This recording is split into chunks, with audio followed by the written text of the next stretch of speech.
Francesc Job, presidente del Campaners de la Catedral. Estamos en el Miguelete, son las 6 menos 5 de la tarde y vamos a escuchar por primera vez en 90 años un concierto de campanas en la Feria de Julio.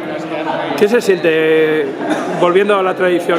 Fíjate, estamos en la Torre del Miguelete, no el Miguelete que es la campana, en Torre del Miguelete. Sí. ¿Qué se siente? Pues simplemente que ya hemos entrado a la normalidad.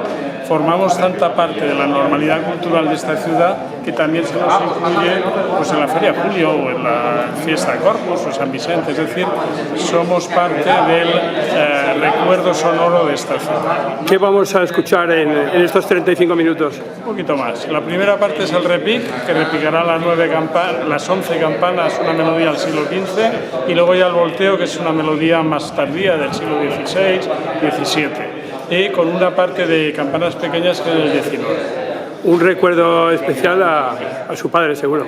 Un recuerdo especial a todos los que han pasado por esta sala, cuya presencia sentimos cada vez que tocamos. ¿Cómo va el trabajo de los campaneros de la Catedral a nivel de la vida de la Iglesia, de la Comunidad de Valencia? No hay más que verlo, cada vez somos más y cada vez tocamos con más pasión. Formamos ya parte de ese patrimonio religioso, cultural, inmaterial de esta ciudad y de este territorio. Después de los repiques, ¿qué vamos a escuchar? El volteo de las 5 grandes, alternados con las 6 pequeñas. Muy bien, pues que vaya estupendo.